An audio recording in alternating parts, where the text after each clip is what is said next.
ఈరోజు కొట్టమాయనపల్లి గ్రామంలో పండగ వాతావరణం నెలకొంది. గౌరవనీయులు మాన్యశ్రీ ఆంధ్రప్రదేశ్ ముఖ్యమంత్రి వారిలో కుప్పం ముద్దుబిడ్డ శ్రీ నారా చంద్రబాబు నాయుడు గారి సతీమణి గారు మన బూణమ్మ గారు మన గ్రామానికి విచ్చేస్తున్నారు.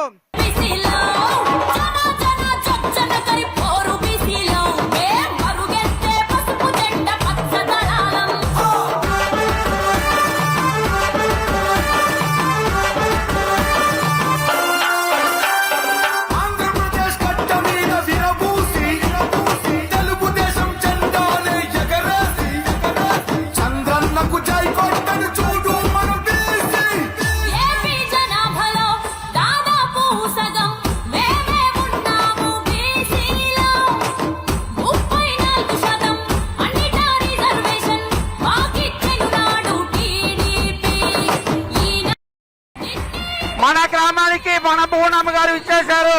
మన బూణమ్మ గారికి స్వాగతం సుస్వాగతం.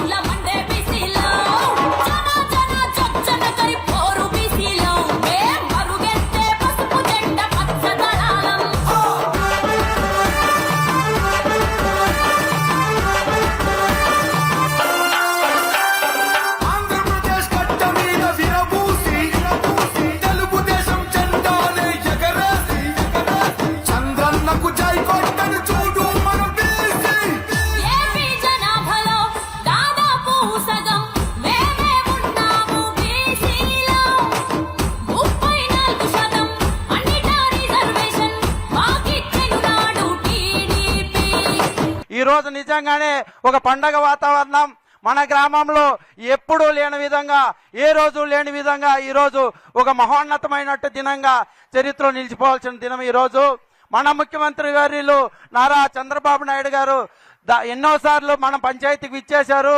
ఇక్కడే అగ్రహారానికి ఇచ్చేశారు. అక్కడ ఒక పెద్ద మహాసభ పెట్టడం జరిగింది. వైన్కొత్తూరులో 2-3 సార్లు ఇచ్చేశారు. మన బూణమ్మ గారి పర్యటన మన గ్రామంలో పెట్టడం చాలా సంతోషంగా ఉంది. మన ముఖ్యమంత్రి వాళ్ళు మీకు అందరికీ తెలుసు, ఎన్నో రకాలైనటువంటి అభివృద్ధి కార్యక్రమాలు, సంక్షేమ కార్యక్రమాలు ఎక్కడా లేని విధంగా చేయడం మీకు అందరికీ తెలుసు. మన రాష్ట్రంలో 175 నియోజకవర్గాలు ఉంటే ఆ నియోజకవర్గాల్లో లేనంత దీనిగా మన కుప్పం నియోజకవర్గానికి దాదాపు 1200 కోట్ల రూపాయలు అభివృద్ధి పనులు చేపడుతూ, అదేవిధంగా సంక్షేమ కార్యక్రమాలు ఎన్నో మనకు అన్ని మాట ఇచ్చిన ప్రకారం అన్ని కూడా చేసినారు. కాబట్టి వారికి ఒక అండగా, వాళ్ళకి నీడుగా, వాళ్ళకి తోడుగా ఉన్నటువంటి మన బూణమ్మ గారు ఈ రోజు మన గ్రామానికి ఇచ్చేశారు. వారికి స్వాగతం సుస్వాగతం మరొకసారి తెలియజేసుకుంటూ ఈ కార్యక్రమాన్ని ఉద్దేశించి మన ఏఎంసీ చైర్మన్ గారు రాజు గారిని ఒక్క నిమిషం మాట్లాడాల్సిందిగా కోరుతున్నాం. అందరికీ నమస్కారాలు. మీ అందరికీ వాస్తవంగానే 15-20 ఏళ్లకు ముందు, 30 ఏళ్లకు ముందు మీ ఊరికి రావాలంటే కుప్పం నుంచి 35 కిలోమీటర్లు 40 కిలోమీటర్లు చుట్టుకొని వస్తా ఉన్నాం. అప్పుడు పిఎస్ పుండ్రత్మన్న గారే ఆ డ్యామ్ కట్టి అక్కడ రోడ్ వేయించారు. అందుకే ముఖ్యమంత్రి నారా చంద్రబాబు నాయుడు గారు ప్రత్యేకంగా ఈ ఓయన్కొత్తూరు గ్రామ పంచాయతీ మండలము కాన్స్టిట్యున్సీకే కాదమ్మా, స్టేట్ కే లాస్ట్ బార్డర్ అమ్మా, లాస్ట్ ఊరు. నెక్స్ట్ వస్తేనే పక్కనే అమ్మా తమిళనాడు. సో వీళ్ళు మనకి చాలా కంచుకోట. ఇది ఓయన్కొత్తూరు చాలా డెవలప్మెంట్స్ కార్యక్రమాలు అయితేనేమి, అన్ని సంక్షేమ కార్యక్రమాలు. కానీ నాన్న సీఎం, భర్త ముఖ్యమంత్రి, కొడుకు కాబోయే ముఖ్యమంత్రి. ముఖ్యంగా అది లోకేష్ బాబు గారి గురించి చెప్పాలి. ఆయన ఆ నడకకి, ఆ పాదయాత్రకి మేడం కోఆపరేట్ చేసి ఒక తల్లిగా కాకుండా ఎన్ని విధాలుగా చేయాలనో ఈ రోజు బుల్లెట్ లాగా తయారైనారు లోకేష్ బాబు గారు. అంటే దానికి ప్రత్యేకంగా అమ్మగారే దానికి కారణం. అమ్మగారిని కూడా మనం మార్గదర్శకంగా తీసుకుని మీ పిల్లల్ని, మీ ఫ్యామిలీని కూడా అన్ని విధాలుగా పైకి తీసుకురావాలని మరొకసారి రిక్వెస్ట్ చేసుకుంటూ ఈ అవకాశం ఇచ్చిన మీ అందరికీ ధన్యవాదాలు. మన గవర్నమెంట్ హాస్పిటల్ వైస్ చైర్మన్ గారు భాగ్యలక్ష్మి గారికి స్వాగతం తెలుపుకుంటున్నాము. అదేవిధంగా సుగుణమ్మ గారు, కడా అడ్వైజర్ కమిటీ మెంబర్ సుగుణమ్మ గారికి స్వాగతం తెలుపుకుంటున్నాం. మరియు అనసూయమ్మ గారికి, మన రెస్కో డైరెక్టర్ అనసూయమ్మ గారికి స్వాగతం తెలుపుకుంటున్నాం. పద్మక్క గారికి, జిల్లా మెంబర్కి, మిగిలిన మహిళలందరికీ కూడా స్వాగతం తెలుపుకుంటున్నాం. ఈరోజు మనకు చాలా ఆనందకరమైన విషయం. ఎందుకంటే గుడిపల్లి మండలానికి మన బూనమ్మ గారు ఇచ్చేశారు. మన ఆరాధ్య దైవం నారా చంద్రబాబు నాయుడు గారు ఎన్నో కష్టాలు పడి ఈ అవినీతి అక్రమాలు చేస్తున్న ఈ వైసీపీ ప్రభుత్వాన్ని తరిమి కొట్టి, అదేవిధంగా మన నారా లోకేష్ అన్న గారు పాదయాత్రలో ఎన్నో హామీలు ఇచ్చి నిజంగా అన్ని హామీలు నెరవేరుస్తున్నారు. ఈరోజు చాలా ఇందాక మన ఏఎంసీ చైర్మన్ చెప్పినట్టు వాయిస్ లో కూడా బుల్లెట్ లాగా దూసుకొని వెళ్తున్నాడు. అవునా కాదా? ఈరోజు వైసీపీ వాళ్ళ గుండెల్లో రైలు పరిగెడుతుందంటే దానికి కారణం ఎవరు? మన నారా లోకేష్ అన్న. లోకేష్ అన్నని తయారు చేసింది ఎవరు? మన బూనమ్మ. మన చంద్రబాబు నాయుడు గారు ఉండే వరకు ఈ కుప్పంలో మన చాలా మంది కార్యకర్తలు ఉన్నారు, చాలా మంది మహిళలు ఉన్నారు, చాలా మంది నిజంగా అందరికీ కూడా ఏదన్నా ఈ రోజు న్యాయం జరుగుతుందంటే మన ముఖ్యమంత్రి గారు. అదేవిధంగా మన బూనమ్మ గారు మన కుప్పం నియోజకవర్గం పైన ప్రత్యేక దృష్టి పెట్టి మహిళా శక్తిని తయారు చేయాలనే ఉద్దేశంతో నిజంగా స్త్రీ శక్తి అనే ఒక కార్యక్రమం స్టార్ట్ చేసి మేడము చాలా వరకు మహిళలకు ఉచితంగా శిక్షణ కూడా ఇచ్చారు. టైలరింగ్ నేర్పించారు. చాలా మందికి టైలరింగ్ నేర్చుకుని ఇంట్లో కూడా ఆ విధంగా తయారు చేశారు. ఇక్కడ మీరు వచ్చిన ప్రతి ఒక్క మహిళలందరూ కూడా మేడం గారికి ఆశీర్వాదం చేసి ఈ రోజు మన ఓయన కొత్తూరు గ్రామ పంచాయతీకి విచ్చేసినటువంటి మేడం గారికి స్వాగతం తెలుపుకుంటూ పెద్దకొట్టమానపల్లి గ్రామంలో ఉన్న మహిళలందరి తరపున, అదేవిధంగా యువత తరపున, తెలుగుదేశం పార్టీ కార్యకర్తల తరపున, జనసేన బీజేపీ కార్యకర్తల తరపున మేడం గారికి స్వాగతం తెలుపుకుంటూ అందరికీ ధన్యవాదాలు. అందరికీ నమస్కారాలు. మనందరి ఆరాధ్య దైవం ఆంధ్రప్రదేశ్ రాష్ట్ర ముఖ్యమంత్రి వర్యులు ఈ ఆంధ్ర రాష్ట్ర ప్రజానికం కోసం రాత్రి పగలు నా ఆంధ్రప్రదేశ్ రాష్ట్రాన్ని ముందుకు తీసుకుపోవాలన్న మనందరి ఆరాధ్య దైవం ఆంధ్రప్రదేశ్ ముఖ్యమంత్రి, కుప్పం నియోజకవర్గ శాసనసభ్యులు, మనందరి ప్రియతమ నాయకుడు నారా చంద్రబాబు నాయుడు గారి సతీమణి బూనమ్మ గారికి హృదయపూర్వక నమస్కారాలు, అభినందనలు. చంద్రబాబు నాయుడు గారు ఈ గ్రామ పంచాయతీకి అడుగు పెట్టుకు మునుపు తాగడానికి నీళ్లు లేక, ఉండడానికి ఇల్లు లేక, చదవడానికి పాఠశాల లేక, నడవడానికి రోడ్డు లేక, బస్సు లేని గ్రామాలని చంద్రబాబు నాయుడు గారు 96, 97 ఆ మధ్య 5 సంవత్సరాల్లో ఈ యొక్క గ్రామ పంచాయతీని కుప్పం నియోజకవర్గంలోనే ఒక అగ్రగామి గ్రామ పంచాయతీగా తీర్చిదిద్దిన మన నాయకుడు చంద్రబాబు నాయుడు గారి విషయాన్ని ఒకసారి గుర్తు చేసుకుంటూ ఈ రోజు ప్రతి ఒక్క గ్రామానికి పాఠశాల కావచ్చు, తార్ రోడ్లు కావచ్చు, దేవాలయాలు కావచ్చు, ప్రతి ఒక్కటి కూడా చంద్రబాబు నాయుడు గారు ఈ గ్రామాన్ని అభివృద్ధి చేసిన విషయాన్ని ఒక్కసారి మీకు అందరికీ విన్నవించుకుంటూ, దయచేసి మనం కూడా ఒకటి ఆలోచించాలి. చంద్రబాబు నాయుడు గారు రాత్రి పగలు ఓఎన్ కొత్తూరు ప్రజలకు కాదు, ఆంధ్రప్రదేశ్ రాష్ట్ర ప్రజలకు కాదు, యావత్ భారతదేశంలో ఉన్న ప్రతి ఒక్క తెలుగు ప్రజల కోసం నిత్యము పనిచేసే నాయకుడు చంద్రబాబు నాయుడు అనే గారి విషయాన్ని కూడా ఒకసారి మనం గుర్తించుకోవాల్సిన అవసరం ఉంది.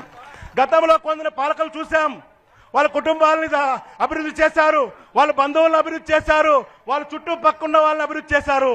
కానీ చంద్రబాబు నాయుడు గారు అలా కాకుండా ప్రతి ఒక్క తెలుగు ప్రజల్ని, ప్రతి ఒక్క మహిళల్ని, ప్రతి ఒక్క రైతుని, ప్రతి ఒక్క విద్యార్థిని, ప్రతి ఒక్కరిని కూడా నేను సమానంగా అభివృద్ధి పథంలో తీసుకోపోతానన్న తపన గల నాయకుడు మనందరి రాష్ట్ర ముఖ్యమంత్రి, మనందరి శాసనసభ్యుడు నారా చంద్రబాబు నాయుడు గారి విషయాన్ని ఒకసారి మనం అందరూ కూడా గుర్తు చేసుకుంటూ ఇంకా అనేక కార్యక్రమాలు చేయాల్సి ఉంది. చంద్రబాబు నాయుడు గారు ఒకే మాట చెప్పారు, నేను ఈ రాష్ట్రాన్ని భారతదేశంలో కాదు ప్రపంచ పటంలోనే ఒక గుర్తింపగల రాష్ట్రంగా, భారతదేశంలోనే గుర్తింపగల నియోజకవర్గంగా తీర్చిదిద్దుతాన్ని మాట ఇవ్వడం జరిగింది. కాబట్టి చంద్రబాబు నాయుడు గారికి మనం అందరూ కూడా అండగా ఉంటాము. చంద్రబాబు నాయుడు గారిని ఇదే స్ఫూర్తితో ముందుకు పోవాలని మనమందరూ కూడా చేయి కలిపి భగవంతుని వేడుకుంటూ చంద్రబాబు నాయుడు వల్లనే ఈ రాష్ట్రం అభివృద్ధి చెందుతుంది అనే నినాదంతో ప్రతి ఒక్క మహిళ, ప్రతి ఒక్క రైతు, ప్రతి ఒక్క విద్యార్థి, ప్రతి ఒక్క నాయకులందరూ కూడా అడుగు ముందేసి చంద్రబాబు నాయుడు గారి పరిపాలన మనము ముందుకు తీసుకుపోవాలని మరొకసారి మనం అందరూ కూడా తెలియజేసుకుంటూ, ముఖ్యంగా మేము ఎప్పుడు చంద్రబాబు నాయుడు గారికి, ముఖ్యంగా మీ కుటుంబానికి, తెలుగుదేశం పార్టీకి వీర విధేయులుగా ఈ గ్రామ పంచాయతీ ప్రజలందరూ కూడా పనిచేస్తామని మాటిస్తూ ఈ అవకాశం ఇచ్చిన పెద్దలందరికీ ధన్యవాదాలు తెలియజేసుకుంటూ సెలవు తీసుకున్నాను. జై చంద్రబాబు నాయుడు. ఈ పంచాయతీలో ఉన్న మన మహిళా శక్తి అందరికీ నా పేరున నా హృదయపూర్వక నమస్కారాలు. మిగతా గ్రామం నుంచి కూడా నాతో మాట్లాడటానికి, కలవటానికి వచ్చిన మీరందరికీ నా హృదయపూర్వక నమస్కారాలు. అట్లానే మీ అందరికీ నేను గుర్తు చేయాలి, చంద్రబాబు నాయుడు గారు ఆయన ఒకటే కలగా మనం స్వర్ణ ఆంధ్రప్రదేశ్ చూడాలని, అట్లానే స్వర్ణ కుప్పం చూడాలని. ఆ స్వర్ణానికి అర్థం అందరం సుఖ సంతోషాలతో మనందరం ఉంటేనే మన రాష్ట్రం సుఖ సంతోషంతోనే ఉంటుంది. అట్లానే ఇవాళ నేను ఇక్కడికి ఈ గ్రామానికి నేను వచ్చానంటే ఒకటే కారణం, చంద్రబాబు నాయుడు గారిని ఎట్లా మీరు నమ్మి ఆయన్ని 8 సార్లు గెలిపించి ఆయన 4 సార్లు సీఎంగా ఆ సీట్లో కూర్చోపెట్టారో ఆ ఘనత మన మహిళలకి, మన కుప్పం ప్రజలకి దక్కుతుంది. ఆ నమ్మకం మీరెప్పుడు మీకు ఆయన వృధా చేయలేదు. అట్లానే ఇప్పుడు కూడా ఆయన కుప్పంకి అట్లానే ఆయన పని చేస్తున్నారు. అట్లానే నేను ఒకటే అనుకున్నాను మనసులో, ఒక ఎమ్మెల్యేగా ఆయనకి బాధ్యత ఉంది గ్రామంకి వెళ్ళి ప్రజలు సమస్య గాని అని కనుక్కోటానికి. ఒక ఎమ్మెల్యేగా ఆ నమ్మకంతోనే మీరు గెలిపించారు. కానీ నాకు అనిపించింది ఆయన గ్రామానికి వెళ్ళలేనప్పుడు, ఆయనకు ఆ సమయం లేనప్పుడు నేను ఆయన భార్యగా నేను ప్రతి గ్రామంకి వెళ్ళాలి అనే ఆ ఆలోచనతోనే ప్రతి 3 నెలలకు ఒకసారి మీ అందరి దగ్గరికి వస్తున్నాను. అది ఏమి రాజకీయ లబ్ధి పొందటానికి కాదు, ఏం కాదు. అట్లా మా కుటుంబం తరఫున నేను మీ అందరికీ కృతజ్ఞత చెప్పుకోవటానికి, ఇంకేమన్నా చంద్రబాబు నాయుడు గారు మీకేమన్నా చేయగలితే ఆయనకి చెప్పటానికి. అట్లానే ఆయన చెప్పిన ప్రతి ఒక్క వాగ్దాన్ని ఆయన తప్పకుండా నిరూపిస్తారు, చేస్తారు ప్రజల కోసం అని ఆ వాగ్దాన్ని నమ్మి మీరందరూ ఓటేశారు. మెయిన్ గా మీరు ఓటేసింది ఒకదానికైతే నేను ఎప్పుడూ మర్చిపోలేను, అది యువకులకి. అది ఏంటి మీరు చెప్పండి? జాబు రావాలంటే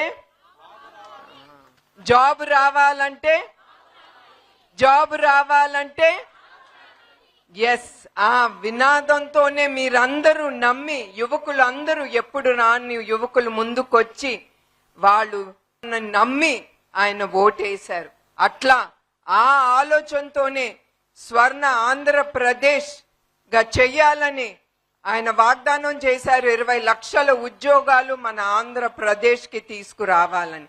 అది తప్పకుండా ఆయన తీసుకొస్తారు. మన కళ్ళారా మనమే చూస్తున్నాము. ఆయన ఎట్లా నమ్మి ఇండస్ట్రీస్, వ్యాపార వ్యక్తులు ఆయన్ని నమ్మి ఎట్లా మనం కుప్పానికి గాని ఆంధ్రప్రదేశ్ గాని ఎట్లా వాళ్ళు పెట్టుబడి పెడుతున్నారు. అంత సులభం కాదు అది. ఆయన్ని నమ్మి ఆయన ముందలు చేసిన పని, ఉమ్మడి ఆంధ్రప్రదేశ్కి ఆయన చేసిన పని నమ్మి మనకి పెట్టుబడి వస్తుంది. అది మన అదృష్టంగా మీరు భావించాలి. అట్లానే మన కుప్పంకి ఇప్పుడు వరకు 7 ఇండస్ట్రీస్ పెట్టుబడులు పెట్టడానికి ముందుకొచ్చారు. దాని ద్వారా 7,093 ఉద్యోగాలు, అట్లానే 50,000 ఇండైరెక్ట్ ఉద్యోగాలు లబ్ధి పొందుతారు మన కుప్పంలో. దీని ద్వారా ఇండస్ట్రీస్ ద్వారా 2,203 కోట్ల రూపాయలు ఇన్వెస్ట్మెంట్ మన కుప్పంలో ఒక్కదానికే వస్తుంది. అట్లానే పెద్ద పెద్ద కంపెనీలు ఆడిడాస్ గాని, అబిస్, ప్రోటీన్ ఇండస్ట్రీస్ గాని, నైకీ గాని ఇట్లాంటివన్నీ మన కుప్పానికి వస్తున్నాయి. వచ్చేటప్పుడు మన కుప్పానికి అభివృద్ధి చెందాలంటే మనం కూడా కొంచెం త్యాగం చేయాల్సి వస్తుంది. రేపు మన కుప్పం ఒకటే కాదు, మన పిల్లల భవిష్యత్తుని మీరు మనసులో పెట్టుకుని మీరు ముందుకెళ్లాలని, ఆయనతో చేయగలిపి మీరు ముందుకెళ్లాలనే నేను కోరుకుంటున్నాను. అట్లానే సోలార్ ఎనర్జీ మీ అందరికీ తెలుసు. దాని గురించి ఇప్పుడు ఒక ఊరిని కంప్లీట్ సోలార్ ఎనర్జీగా చేశారు. అదే కాకుండా 7,489 SC ST ఇళ్లని వాళ్ళు చూసుకుని అక్కడ వాళ్ళకి కనెక్షన్, సోలార్ కనెక్షన్ తప్పకుండా ఫ్రీగా ఇస్తామని హామీ ఇచ్చారు. అట్లానే ఇప్పుడే మీకు చెప్పాను మన యువకుల ఎంప్లాయ్మెంట్ గురించి, ఉద్యోగాల గురించి. ఇవాళే నేను గవర్నమెంట్ డిగ్రీ కాలేజ్కి వెళ్ళాను కుప్పంలో. అక్కడ ఇలా జరుగుతుంది. అక్కడ మన పిల్లల్ని ఇంటర్వ్యూ చేయటానికి 34 ఇండస్ట్రీస్ ముందుకొచ్చాయి. దాని ద్వారా 5,000 ఉద్యోగాలు మన కాలేజీలో చదువుకున్నప్పుడే పిల్లలు లబ్ధి పొందుతారు. అట్లానే రోడ్ డెవలప్మెంట్, సిసి రోడ్ కానీ, బీటీ రోడ్లు కానీ ఎక్కడ అవసరం ఉంటే అక్కడ చంద్రబాబు నాయుడు గారు వేస్తానే ఉన్నారు. అట్లానే ఎన్టీఆర్ భరోసా ద్వారా ఆ పెన్షన్స్ లబ్ధి పొందుతున్నారు. అట్లానే తల్లికి వందనం, దీని ద్వారా ఈ పథకం కింద వాళ్ళకి 15,000 రూపాయలు ప్రతి ఒక్క బిడ్డకి దక్కుతాంది. అది ప్రతి తల్లి ఆ డబ్బుని వాడుకుని వాళ్ళని ముందుకు తీసుకెళ్లాలి, చదివించాలని నేను కోరుకుంటున్నాను. అట్లానే స్వచ్ఛ కుప్పం అంటే మన స్వర్ణ ఆంధ్రప్రదేశ్ అంటే, అట్లానే స్వచ్ఛ కుప్పం అంటే వేస్ట్ మేనేజ్మెంట్. ఎక్కడ చెత్త లేకుండా అది తీసుకెళ్లి తిరిగి బయోగ్యాస్ కింద చేసి అది తిరిగి మీకే అందుతుంది ఆ గ్యాస్. అట్లానే టాటా సంజీవిని సెంటర్, ఇది హెల్త్ సెంటర్, ఇది కూడా డిజిటల్ హెల్త్ సెంటర్. నేను స్వయంగా చూశాను. పోయిన సారి నేను కుప్పంకి వచ్చినప్పుడు అక్కడ మెడికల్ కాలేజ్ లో వాళ్ళు చూపించారు, టాటా ఇన్స్టిట్యూట్ వాళ్ళు ఎట్లా డిజిటల్ ద్వారా మీది గ్రామంలో కూడా మీరు కూర్చుని అక్కడ ఉండే టాప్ డాక్టర్స్ కి కనెక్ట్ చేసి ఆ డిజిటల్ ద్వారా మీకు ఏది అవసరం అది అందించటానికి ఆ సంజీవిని క్లినిక్ అనేది ముందుకు తీసుకెళ్తున్నారు. అట్లానే చివరికి వస్తే మన హంద్రీ నివా, మనం ఎప్పుడు మర్చిపోకూడదు హంద్రీ నివా. దాన్ని తీసుకురావటానికి చంద్రబాబు నాయుడు ఎంత ఆలోచన చేసి ఖర్చు పెట్టి కుప్పంకి తీసుకురావటం అది ఆషామాషి పని కాదు. దానికి చాలా అడ్డంకులు ఉంటాయి. అవన్నీ ఎదుర్కొని చివరికి మన కుప్పం ప్రజలకి సంతోషంగా ఉండాలి. ఎస్పెషల్లీ మన అన్నదాతలు వ్యవసాయానికి గాని నీళ్ళు అనేది చాలా అవసరం. అది ఆలోచనలో పెట్టుకుని ఆయన కృష్ణ జలాల్నే మన కుప్పానికి తరలి తీసుకొచ్చారు చంద్రబాబు నాయుడు గారు. చంద్రబాబు నాయుడు గారు చేసే పనుల గురించి నేను ఇప్పుడు చెప్పాను. ఆయన ఎప్పుడు ప్రజల మనిషి. ఆయన చివరి వరకు మీకోసమే ఆయన ఆలోచన, ఆయన పని. అందుకే ఇవాళ నేను గర్వంగా చెప్పగలుగుతున్నాను ఏంటంటే, మాకు ఉండే మా ఇండస్ట్రీతో మేము సంతోషంగా ఉంది మా కుటుంబం. మీరు చూశారు గత ప్రభుత్వం ఎట్లా ఆయన మీద నిందలు మోపి ఆయన రాజమండ్రిలో ఉంచారు. కానీ చివరి వరకు వాళ్ళు చూపించలేకపోయారు ఆయన ఏం తప్పు చేశారనేది. చివరికి కోర్టు కూడా ఏమీ లేవు, వాళ్ళు ఏమీ చూపించలేకపోతున్నారని ఆ కేసు కొట్టివేశారు. ఇది మొదటిసారి కాదు, ముందల కూడా చాలా ప్రభుత్వాలు చంద్రబాబు నాయుడు గారి మీద నిందలు మోపారు. కానీ ఒక్క నింద ఇది అని రుజువులతో వాళ్ళు చూపించలేకపోయారు. అది చంద్రబాబు నాయుడు గారి నాయకత్వం అంటే. ఆ నాయకత్వాన్ని నమ్మారు గనక మొన్నే మీరు చూశారు ఎట్లా ప్రజలు ఆయన రాజమండ్రిలో ఉన్నప్పుడు బయటకు వచ్చి ఆయన కోసం రేపు ఏం జరుగుతుంది మన జీవితాలకి, మన భావి తరాలకని ఆలోచనతో కూడా వాళ్ళు బయటకు వచ్చి చంద్రబాబు నాయుడు గారి కోసం వాళ్ళు పోరాడారు. ఎస్పెషల్లీ మన మహిళలు. నేను వాళ్ళకి చెప్పాలి, వాళ్ళకి చాలా కృతజ్ఞత చెప్పాలి. ఎప్పుడు రాని స్త్రీ, బయటికి రాని స్త్రీ కూడా బయటకు వచ్చి వాళ్ళ కుటుంబం కోసం, వాళ్ళ బిడ్డల కోసం, రేపు వాళ్ళ కుటుంబం భవిష్యత్తు కోసం ఆలోచించి స్త్రీలు కూడా బయటకు వచ్చి మిగతా వాళ్ళలాగా చాలా కేసులు గాని, ఎప్పుడు లేని పోలీస్ స్టేషన్ గాని వాళ్ళు వెళ్ళారు. వెళ్ళి తిరిగి వచ్చి మళ్ళీ కూడా మరుసటి రోజు వాళ్ళు తయారయ్యి మళ్ళీ కూడా వాళ్ళు చంద్రబాబు నాయుడు గారి కోసం పోరాడటానికి వెనకాడకుండా ముందుకెళ్లారు. నాకు ఇప్పుడు చెప్పారు ఈ పంచాయతీలో అన్ని గ్రామానికి 9 లక్షల సిసి రోడ్లు వేశారని. అట్లానే గోకుల షెడ్లు 10 లక్షలతో ఏర్పాటు చేశారు. అదే కాకుండా ఓఎస్ కొత్తూరు మేర్ రోడ్డు నుంచి చిన్న కోట మక్కలపల్లి వరకు బీటీ రోడ్లు 35 లక్షలు ఖర్చు పెట్టి మంజూరు అయ్యింది. త్వరలోనే ఆ పనులు కూడా మొదలు పెడతారు. అట్లానే రామస్వామి కొండ దేవాలయం వరకు బీటీ రోడ్డు వేశారు. అట్లానే కొత్తూరు ఏఎస్ కాలనీ గంగమ్మ గుడి వరకు 25 లక్షలు మంజూరు అయ్యినది. అట్లానే కొత్తూరు అంగన్వాడీ బిల్డింగ్ వరకు ఆ బిల్డింగ్ కంప్లీట్ అవ్వలేదు కనుక మళ్ళీ మన ప్రభుత్వం 11 లక్షల మంజూరు అయినది. అట్లానే తల్లి అగ్రహారం గ్రామంలో అంగన్వాడీ భవనానికి 5 లక్షలు మంజూరు అయ్యింది. అట్లానే ప్రాథమిక ఆరోగ్య కేంద్రం భవనం ఇప్పుడే అడిగినట్టు ఉన్నారు. ఆ